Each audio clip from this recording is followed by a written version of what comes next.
couple things to note about the rubric before we jump into using it. It's designed to evaluate lessons and units. I'm Anthony Kwan. I'm a STEM consultant, science, technology, engineering, mathematics for LA County.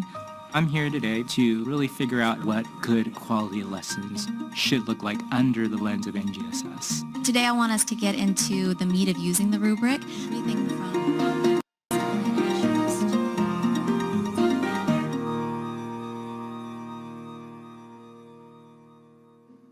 what I'd like for you to do is to think about the shifts of the NGSS.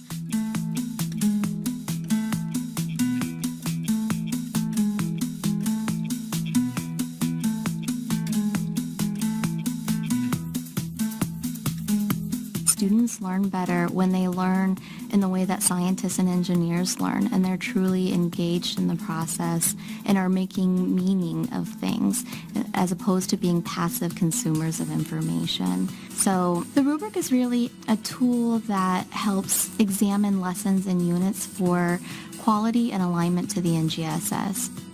It is a set of criteria that's organized into 3 categories. The first being alignment to the NGSS, the second being instructional supports, and the third monitoring student progress. And it's really a tool to use when examining lessons and units, either individually or ideally in a group. We hope that the rubric will be used, like we're going to use it today and tomorrow, in groups and as part of a discussion. And it really becomes the structure for the discussion more than a tool in and of itself. The hard part here is getting everybody to understand just what Next Generation Science Standards is all about. What the EQUIP rubric has actually brought for me is getting people to understand what actual three-dimensional teaching and learning would look like through a lesson. You look at it as kind of like an evaluation, and you're creating a checklist of what's there, what you've done well, what you've done partially well, and where it's not addressed at all.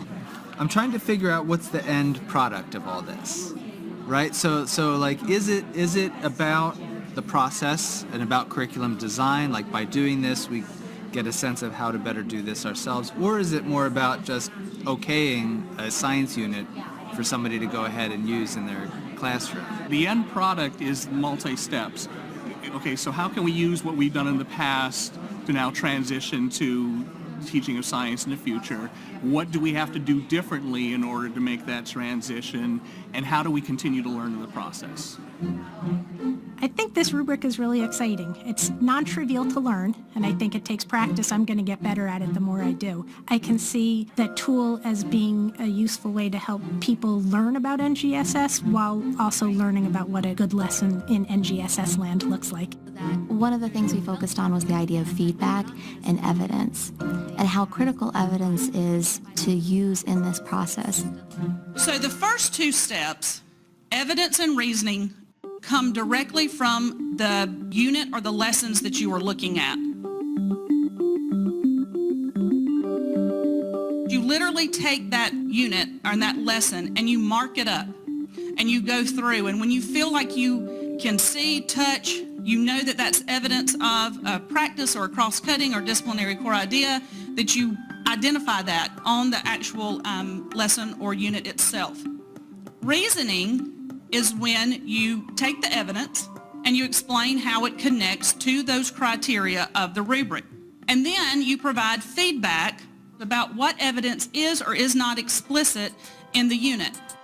As we take our own lessons and try to make them more aligned with NGSS, whether it's using that rubric as a first step or making revisions and then using the rubric, it is an iterative process. As people use the rubric and use the criteria to inform their thinking and their transitioning of lessons and units, we find lessons becoming more three-dimensional, more engaging for students, better supporting all students in their learning process, and better supporting the teacher being able to monitor their learning over time.